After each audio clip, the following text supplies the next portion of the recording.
saudara. Shalom. Shalom. Puji nama Tuhan, kesempatan saat petang hari ini kami ucapkan selamat datang, selamat berbakti di dalam Tuhan Yesus Kristus. Mari Bapak Saudara yang dikasihi Tuhan, pada saat sore hari ini kita rindukan Tuhan boleh ada di dalam kehidupan kita bersama. Kalau kita merindukan Tuhan, kita akan boleh mendapat Tuhan.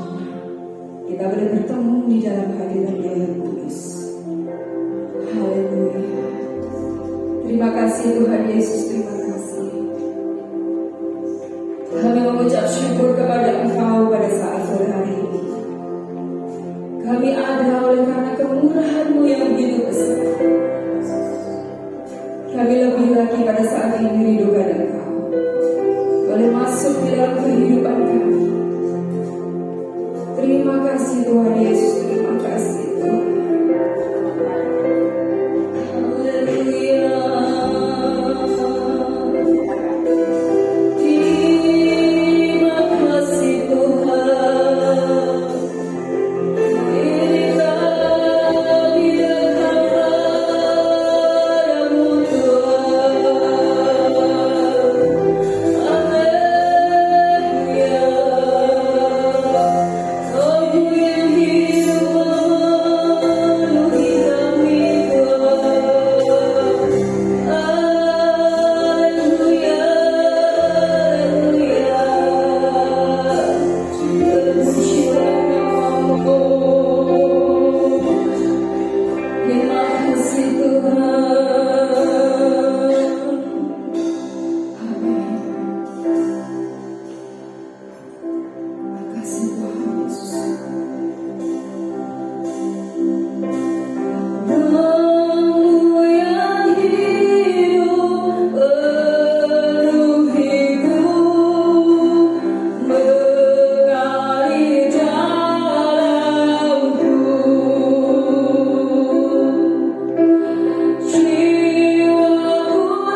Setiap pujian pengagungan kami kepada Engkau Tuhan.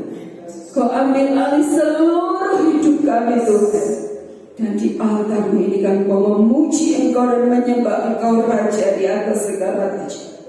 Bertahtalah Engkau Tuhan, dan setiap pujian yang kami naikkan di hadapan Engkau. Karena kami yakin dan percaya ada kuasa di dalam setiap pujian yang kami naikkan di hadapan Engkau. Di dalam nama Tuhan kami Yesus Kristus, kami siap lebih lagi memuji Engkau. Haleluya. Semua jemaat boleh katakan amin. Haleluya. Haleluya. Apa kabar saudara pada saat sore hari ini? Kabar baik, kabar baik. Beritakan, beritakan kabar baik. Sekali lagi haleluya. Sahabat setiap kita rindu untuk menyembah Tuhan, memuji Tuhan. Amin. Yang rindu menyembah Tuhan, lambaikan tangan Bapak Saudara. Haleluya. Tiba saatnya kami berkumpul bersatu. Haleluya.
sukacita Bapak Ibu?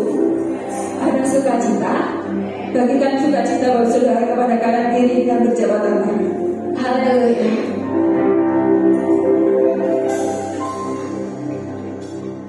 Puji Tuhan.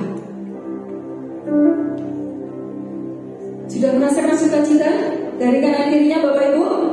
Haleluya. Lebih lagi dalam puji Tuhan oleh darah anak domba. Oleh darah anak domba.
Oleh kesaksian kita.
Sukacita Tuhan.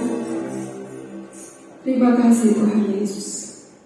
Segala pujian, segala hormat kemuliaan hanya bagi Engkau Tuhan. Lebih lagi pada saat sore hari ini kami memasuki hadirat-Mu Tuhan. Terima kasih buat anugerah-Mu. Terima kasih buat kemurahan-Mu akan kami. Atas setiap pengorbanan atas kami. Terima kasih Tuhan Yesus.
Sesungguhnya Engkau Allah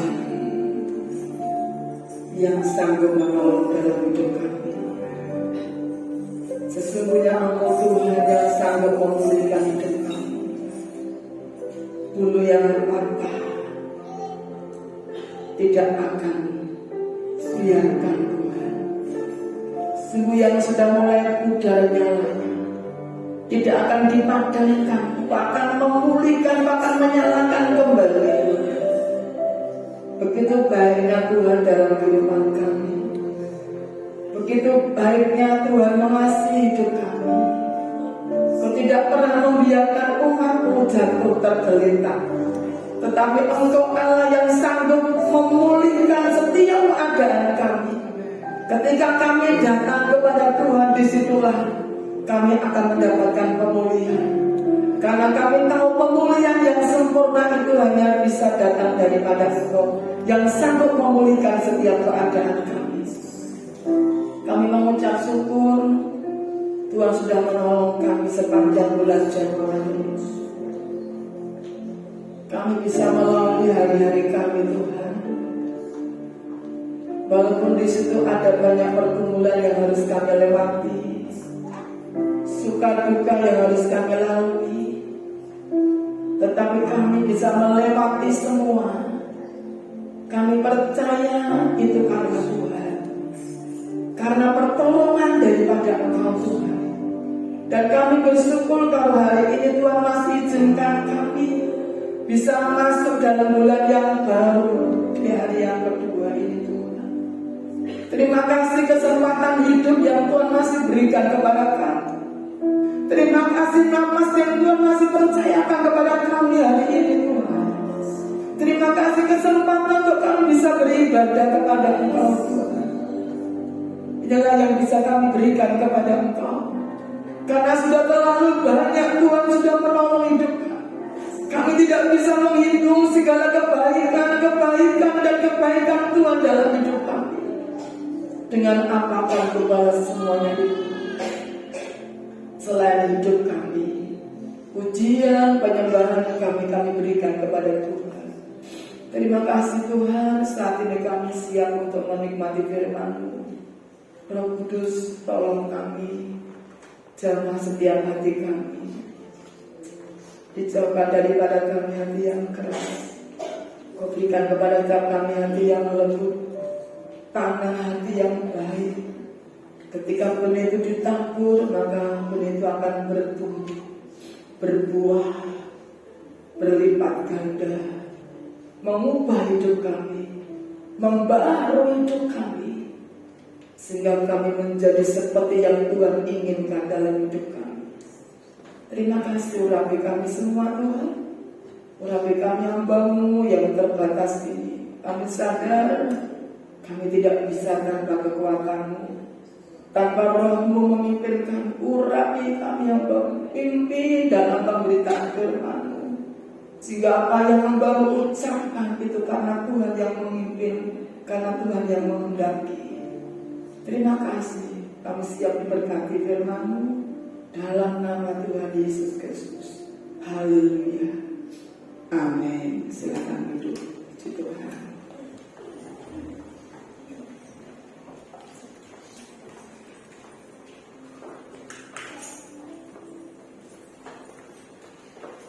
Haleluya. Haleluya.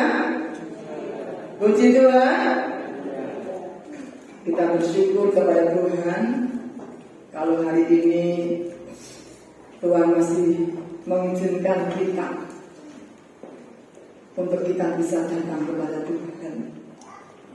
Berkat yang luar biasa kalau hari ini kita masih bisa beribadah kepada Tuhan.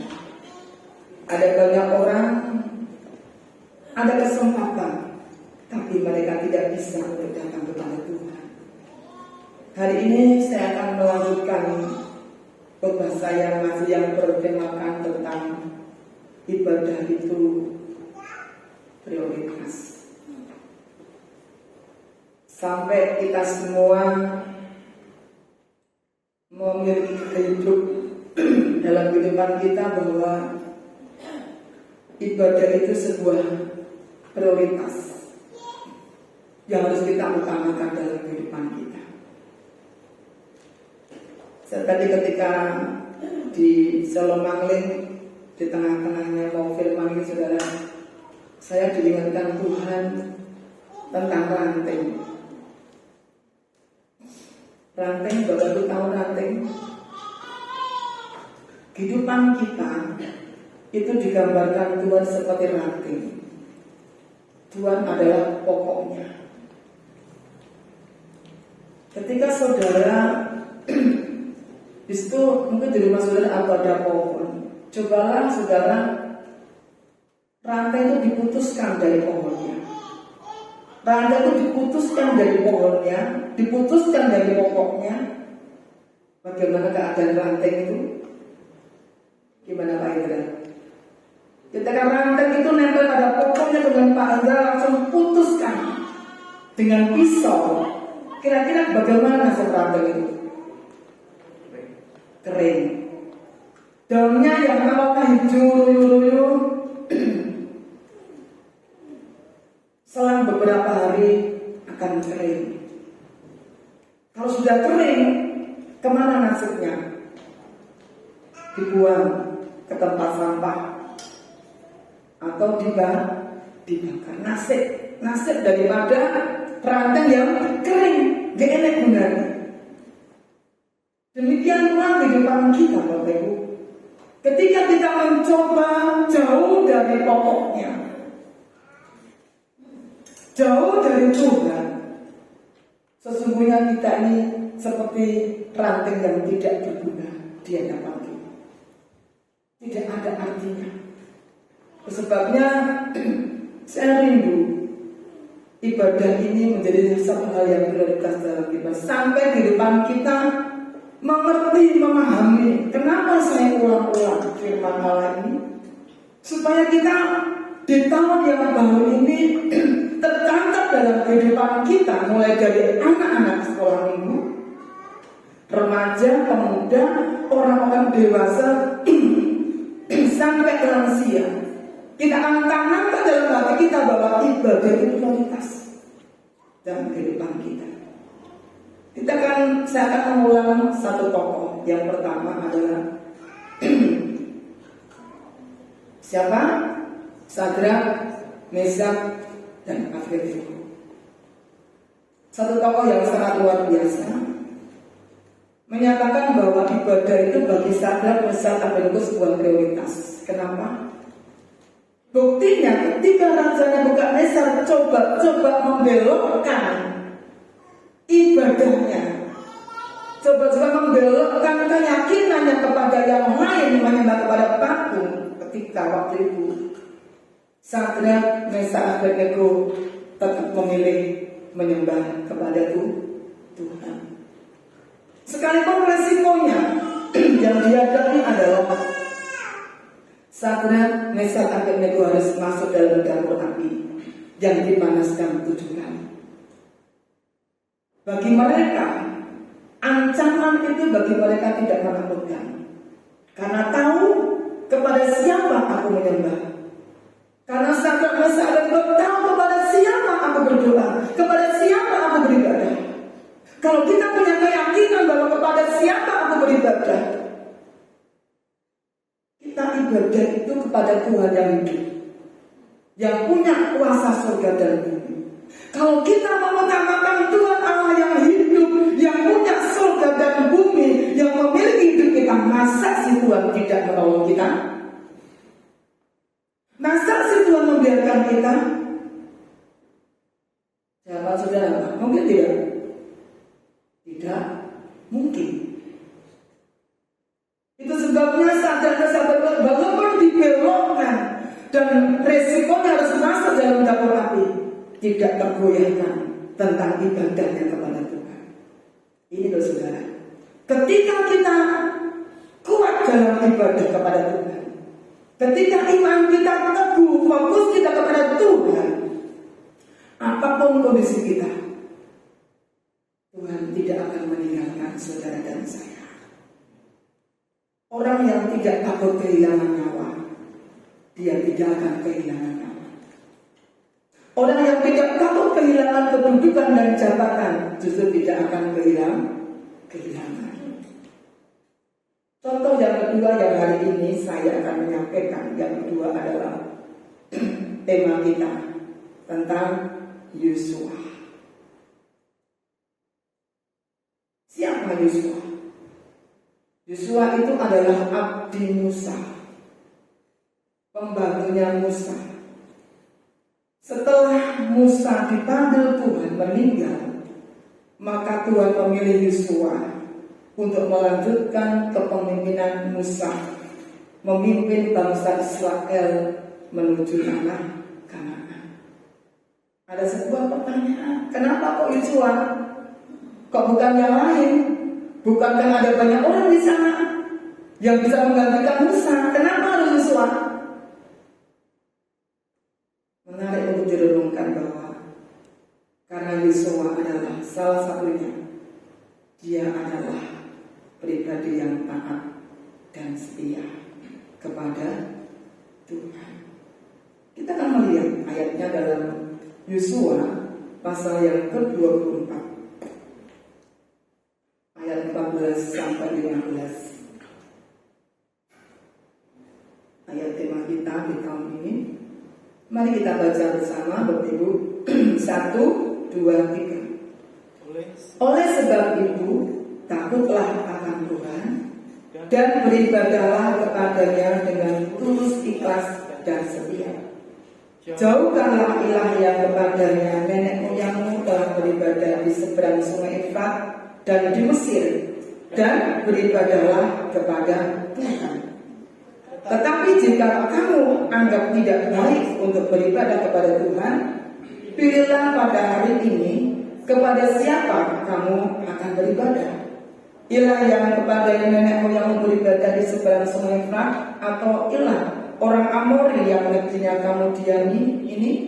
Tetapi aku dan seisi rumahku, kami akan beribadah kepada Tuhan. Dari ayat ini ada pesan yang menarik dari Yosua. Next. Yang pertama adalah takut akan Tuhan. Dan yang kedua, ibadah dengan tulus dan setia. Ternyata Bapak Ibu, ibadah itu dibutuhkan ketulusan. Tidak hanya ketulusan, tetapi ditambah setia.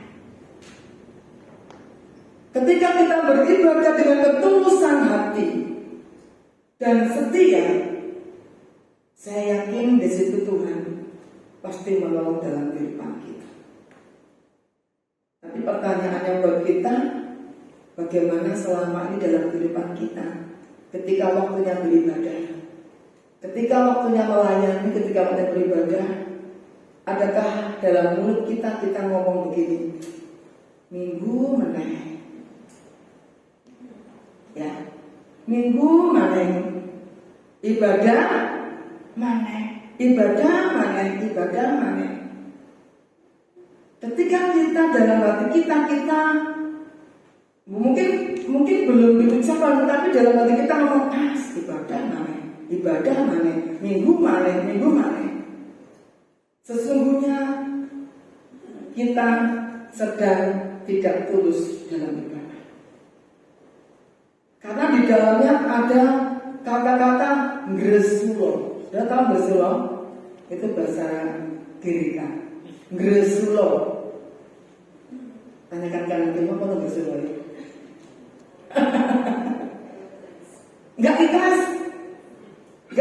berbeda. Ngedumel. Nek perempuan ngedumel ngomong bangun. Ya, enggak ikhlas. Tidak dengan tulus, bersungut-sungut. Nah, ini pesannya. Dan jauhkanlah berhala. Mengapa Yosua ini memberi pilihan kepada bangsa Israel tentang itu, saudara? Karena Yosua menduga ada sebagian orang yang karena alasan tertentu menganggap tidak baik untuk beribadah kepada Tuhan. Mereka cenderung hidup dalam dunia ini. hidup dalam kedagingan. Sehingga ibadah itu dianggap tidak baik. Bahkan ada juga zaman sekarang, kalau zaman sekarang ini orang menganggap ibadah itu ada yang ibadah itulah pemburusan. Pemburusan waktu 2 jam ibadah yang gereja. Untuk kerja sudah berapa poin yang didapatkan. Saudara ya, banyak hal yang bisa dikerjakan. Ibadah dianggap pemburusan karena waktu, tenaga, pikiran, apalagi keuangan, saudara ya. Tetapi di situ Yosua mengatakan, pilihlah pada hari ini kepada siapa kamu beribadah. Dan yang luar biasa, Yosua sendiri menyadari, mengakui bahwa ibadah itu sebuah prioritas. Makanya ayat yang terakhir dikatakan, ketika memberikan nasihat, pesan, kemudian memberikan kebebasan kepada bangsa Israel, saudara. Karena Tuhan kita itu Tuhan yang tidak pernah memaksa manusia. Memberikan kebebasan. Dan pada akhirnya Yosua pun akhirnya memilih diri. Memilih apa? Aku dan seisi rumahku, kami akan beribadah pada Tuhan. Itu pilihan Yosua. Ayo kita katakan bersama. 1, 2, 3. Aku dan seisi rumahku, kami akan beribadah pada Tuhan. Itu pilihan yang dipilih oleh Yosua. Karena Yosua tahu bahwa ibadah itu sebuah prioritas. Saya bagi ada 4, saudara. Di situ yang pertama, yang pertama, aku akan beribadah kepada Tuhan. Aku ini siapa? Yosua. Kita masing-masing. Aku akan beribadah kepada Tuhan. Yosua ini seorang pemimpin, pengganti daripada Musa, pemimpin Israel. Tentunya urusannya banyak orang. Kira-kira Yosua sibuk enggak, saudara? Sibuk mana Yosua sama saudara kira-kira? Yosua sama kita kira-kira sibuk mana? Sibuk aku dong. Pagi sampai malam gak ada entah kerjaan. Pemimpin yang begitu banyak yang dipimpinnya, saudara. Tetapi bagi Yosua, ibadah itu utama dalam hidupnya. Walaupun dia seorang pejabat pemimpin, saudara, tetapi bagi Yosua ibadah itu utama. Ibadah itu prioritas dalam hidupnya. Kenapa, saudara? Kita harus ingat, kita harus sadar bahwa dalam kehidupan kita, semua yang ada pada kita itu adalah kepercayaan dari Tuhan. Amin. Semua yang ada pada kita itu kepercayaan dari Tuhan. Di dalamnya di situ ada keluarga. Suami itu kepercayaan Tuhan. Istri itu kepercayaan Tuhan. Anak-anak itu kepercayaan Tuhan. Pelayanan itu juga kepercayaan Tuhan. Pekerjaan, saudara diberi pekerjaan, itu juga kepercayaan daripada Tuhan. Semua di dunia ini yang kita nikmati, harta benda, fasilitas yang Tuhan berikan kepada kita, semuanya itu adalah kepercayaan daripada Tuhan. Ketika kita dipercaya, otomatis kita repot, betul? Otomatis kita sibuk. Tapi kesibukan itu jangan menjadi alasan untuk kita tidak bisa mengutamakan Tuhan dalam hidup kita. Karena ingat bahwa semua ini karena Tuhan. Semua ini karena Tuhan. Kadang-kala manusia itu membingungkan, saudara ya. Membingungkan begini. Ketika seseorang belum mendapatkan pekerjaan, biasanya ngapain?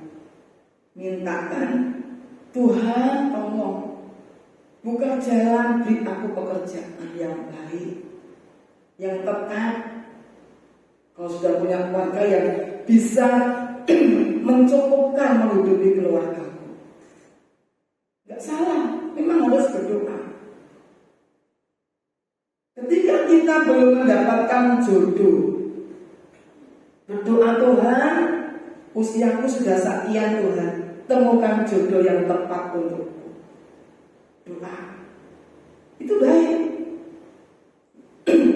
Ketika sudah berkeluarga, sudah dapat jodoh, dapat pekerjaan, belum punya anak, berdoa, Tuhan, berikan kami keturunan. Berdoa lagi. Tetapi setelah semua yang kita doakan semuanya dikabulkan oleh Tuhan, kadang-kala tidak semua, ya. Kadang-kala kendor semangatnya, kendor doanya, kendor pelayanannya, kendor dalam ibadahnya, lupa kok bahwa semua itu yang kita dapatkan karena Tuhan. Kalau kita menyadari bahwa semua itu karena Tuhan, maka saudara akan mengutamakan Tuhan dalam hidup kita. Sebab saudara, Tuhan itu dengan mudahnya tidak kurang cara untuk mengambil apa yang Tuhan percayakan kepada kita. Mudah nggak Tuhan? Sangat mudah. Beberapa hari kemarin kita melihat di itu media sosial sudah berita bahwa ada anak yang dari SMP yang lagi sedang rekreasi. Namanya kalau orang mau rekreasi kan harapannya apa? Happy, senang, wah, berbunga-bunga gitu ya. Tetapi apa yang terjadi? Ternyata tergulung dengan ombak. Wow, tidak lagi happy, berakhir dengan kesedihan. Kalau Tuhan mengambil itu mudah, cepat. Itu kalau nyawa kita. Kalau Tuhan mau mengambil nafas hidup kita dengan mudahnya, kita nggak bisa beralasan, Tuhan, saya Tuhan, anakku cilik-cilik si akan kebutuhannya Tuhan. Kita nggak bisa gandoli Tuhan, negosiasi dengan Tuhan kalau sudah waktunya dengan mudahnya. Karena memang Tuhan yang punya kuasa. Begitu pula dengan kekayaan dan harta benda, saudara. Dengan mudahnya juga Tuhan seketika berapa menit pun bisa diambil kalau Tuhan mau. Ketika ada tsunami di Aceh, berapa menit? Saudara, amblas kekayaan harta dunia yang dibangga-banggakan selama dikumpulkan selama ini, kalau sudah diizinkan sudah Tuhan ngambil, nggak hanya satu, nggak bisa, nggak hitungan jam, menit. Dari sinilah kita mau belajar bahwa pentingnya kita ibadah, karena semua itu adalah karena Tuhan. Orang yang menyadari bahwa semua ini karena Tuhan, maka saudara dan saya tidak akan melupakan yang namanya Tuhan yang sudah menolong kepada kita. Poin yang kedua kita lihat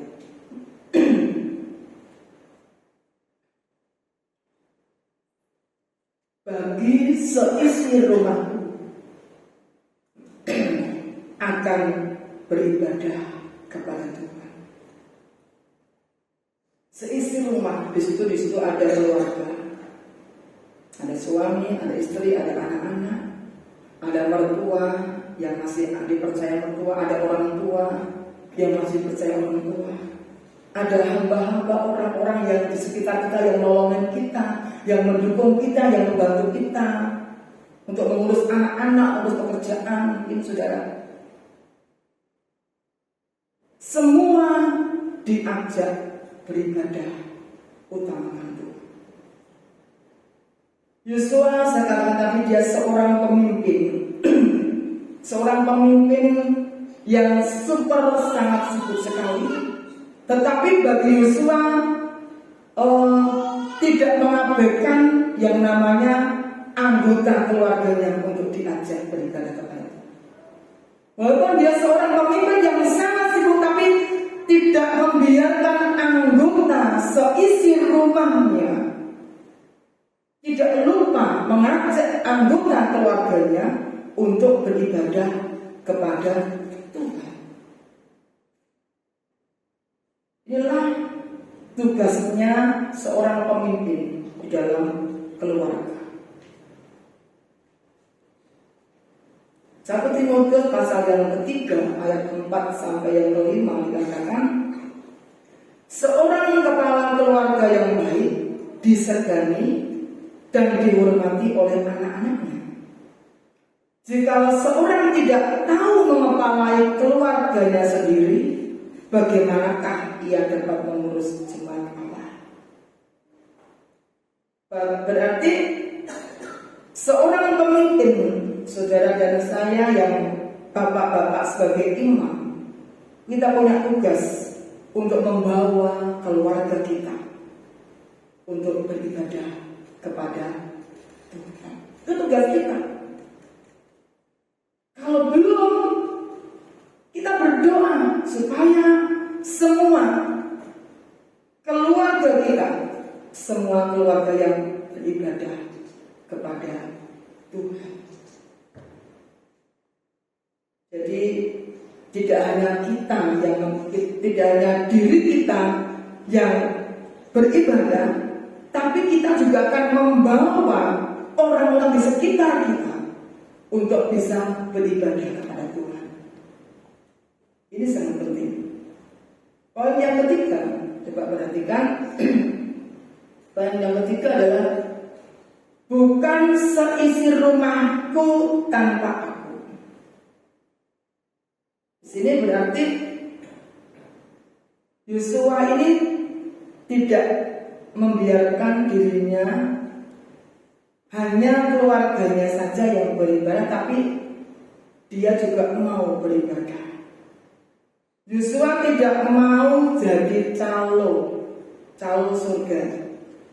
Saudara tahu calo di terminal bis? Saya dulu kalau pulang ke Jawa Tengah gitu ya saudara, ketika naik bis di terminal saudara, di situ ada banyak calo. Calo itu tugasnya apa saudara? Pak, Bu, Dek, Kak, ayo kita ke Jakarta cari penumpang. Bisnya ini loh, Harapan Jaya, ini mau ke Jakarta. Mereka dengan semangatnya mencari penumpang. Ayo, siapa yang mau ke Jakarta? Ayo, siapa yang mau ke Solo? Ayo, siapa yang mau ke Surabaya? Calo, cari penumpang. Tetapi mereka tidak ikut naik bis, cuma calo. Jadi cari penumpang. Nah, tidak ada istilahnya swarga nunut neraka kabeh. Nah, saudara, surga itu harus berjuang masing-masing, saudara. Kadang-kala kiranya di sini tidak ada. Kadang-kala ada orang yang bilang begini kepada anak-anaknya, "Wes, kamu nak setia ibadah. setia berdoa. Orang tua ngomong kepada anak-anaknya, kamu yang setia beribadah, kamu setia berdoa, setia melayani, gitu ya. Tapi yang ngomong tidak melakukannya, itu namanya calo, saudara ya. Nyuruh-nyuruh tapi dia sendiri tidak mau melakukan. Atau anaknya, Pak Bu, kamu harus ibadah yang setia, aku gak usah. Ada orang yang menyuruh untuk taat, untuk setia, supaya anak-anaknya bisa diberkati, bisa masuk surga, tapi dia sendiri sedang menuju ke neraka. Sebabnya mari kita akan minta kepada Tuhan, bukan seisi rumah tata, tidak hanya seisi rumahnya yang diajak, tapi bersama-sama. Dan yang keempat adalah bukan aku tanpa seisi rumahku. Yosua tidak mau hanya dirinya sendiri yang taat beribadah. Yosua tidak mau hanya dirinya yang setia kepada Tuhan. Kalau tadi Yosua tidak mau hanya seisi rumahnya yang setia, tapi di sini Yosua tidak mau hanya dirinya yang setia beribadah kepada Tuhan. Yang penting aku ibadah, keluarga umbuh kono. Sudah dibiarkan jadi orang Kristen yang egois. Karena kan keselamatan itu masing-masing perjuangan, saudara. Yosua tidak mau hanya dirinya yang taat, yang setia, tetapi Yosua mau supaya semuanya, dirinya dan seisi rumahnya beribadah kepada Tuhan.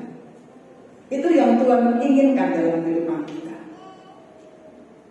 Untuk direnungkan kita bersama malam hari ini, mungkin ada anggota keluarga kita yang belum setia beribadah. Tugas kita adalah berdoa, minta sama Tuhan. Ketika saudara berdoa, jangan hanya berdoa nangis tentang masalah yang terjadi, pekerjaan, kemudian ekonomi, kebutuhan.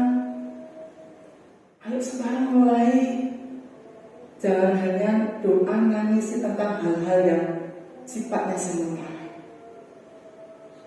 Itu tidak salah, tetapi jangan hanya itu maksud saya.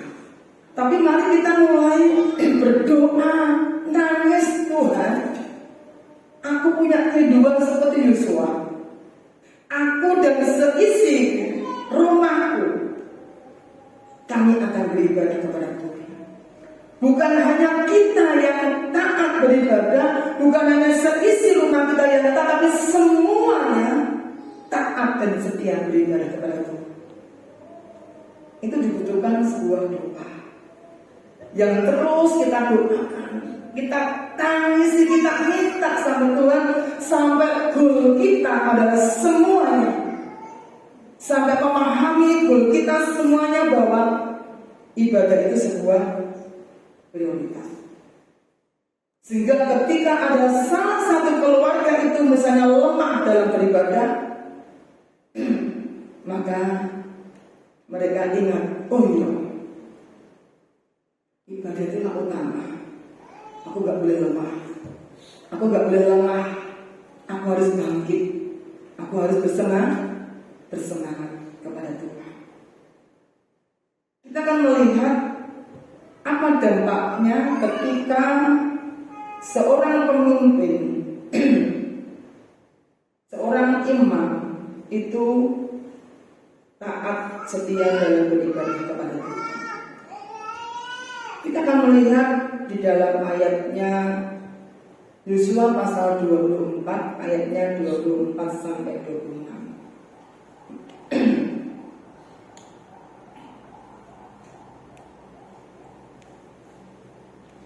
Kita baca 1, 2, 3. Lalu jawab bangsa itu kepada Yosua, kepada Tuhan Allah kita kami akan beribadah, dan firman-Nya akan kami dengar.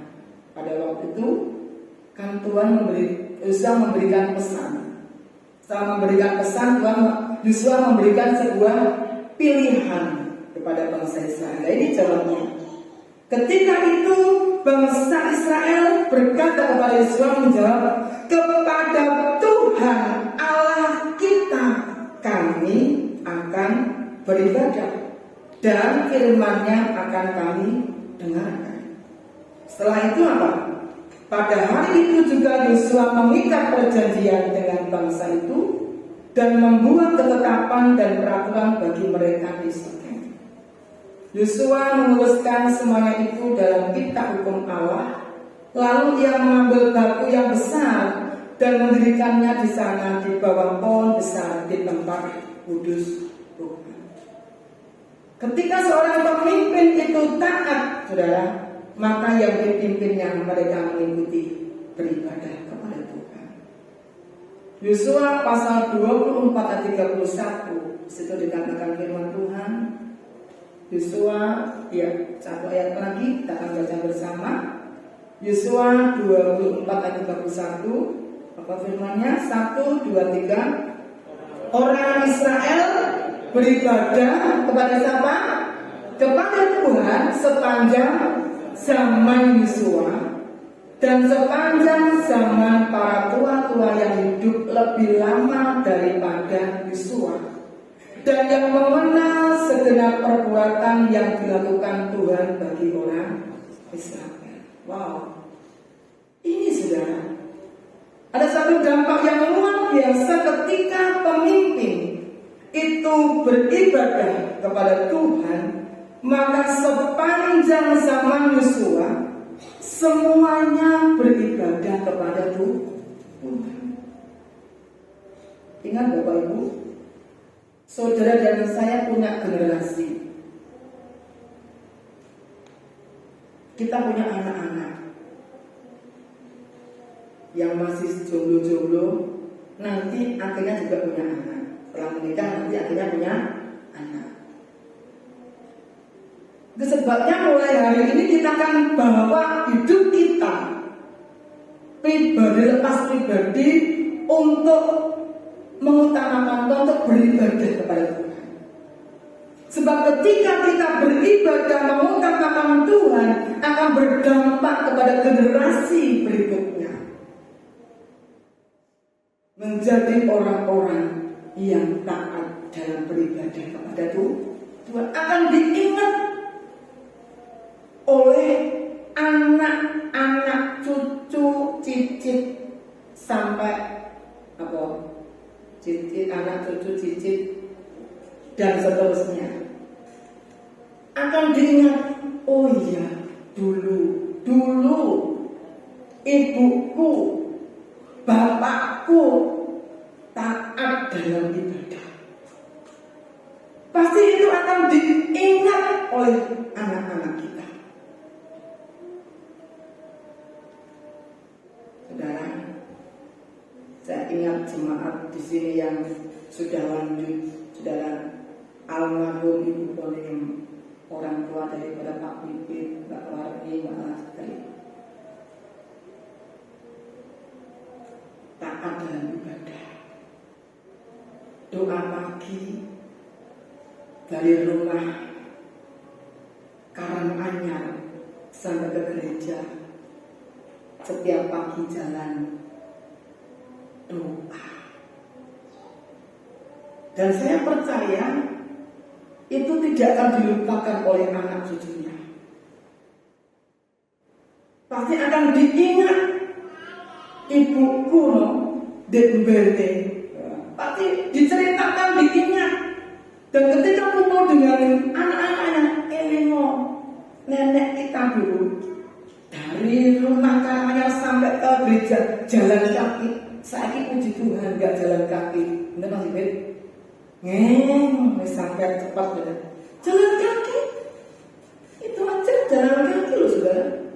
dilempar jalan kaki. Dan saya percaya itu tidak dilupakan sama generasi bahkan dari satu cerita yang sangat luar biasa, teladan yang sangat luar biasa. Dan saya percaya ketika Yosua memilih taat dan setia, generasi yang dikatakan sepanjang zaman Yosua, orang Israel beribadah kepada Tuhan. Mari kita akan mewarisi generasi kita, mewarisi generasi kita. Dari kita adalah orang-orang yang taat dan setia. Itu modal yang sangat luar biasa, yang dunia tidak bisa berikan.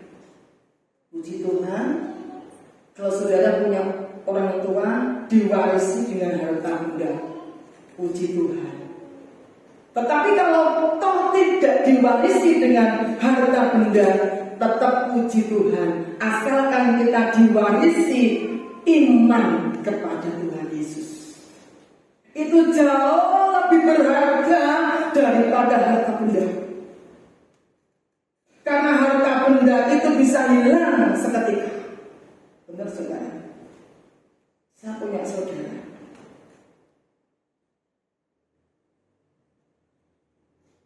Saudara, dulu saya punya bude. Bude itu kakaknya ibu saya. Tidak punya anak, saudara. Ketika saya masih kecil gitu, sering saya digadang-gadang. So aku nek kowe aku melok indah pengikut saya, saudara. Akhirnya saya berdiri pelayanan, saudara.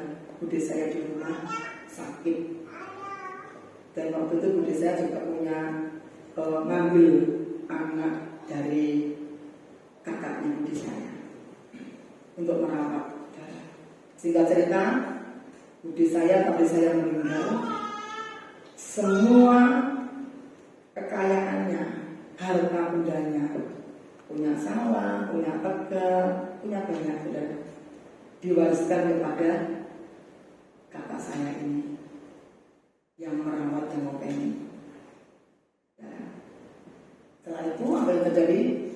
Semuanya dijual, sawah dijual, tegal dijual, semuanya dijual. Harapannya nanti dibelikan yang dekat rumahnya, diganti karena jauh dengan rumahnya. Apa yang terjadi, saudara? Dalam hitungan bukan tahun habis. Kenapa? Karena ternyata anaknya yang menghabiskan tanpa sepengetahuan daripada mamanya. Sekarang hidup susah. Telepon sama saya bilang, seharusnya hidup itu enak. Seharusnya gak enak, kenapa? Dapat warisan begitu banyak, tinggal mengelola. Tapi karena salah dalam mengelola berkat Tuhan, habis. Nih,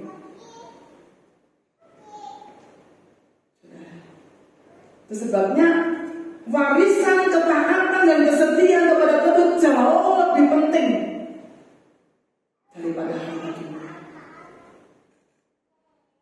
Kata iman, ketaatan dan kesetiaan itu akan mendatangkan berkat-berkat dalam hidup kita.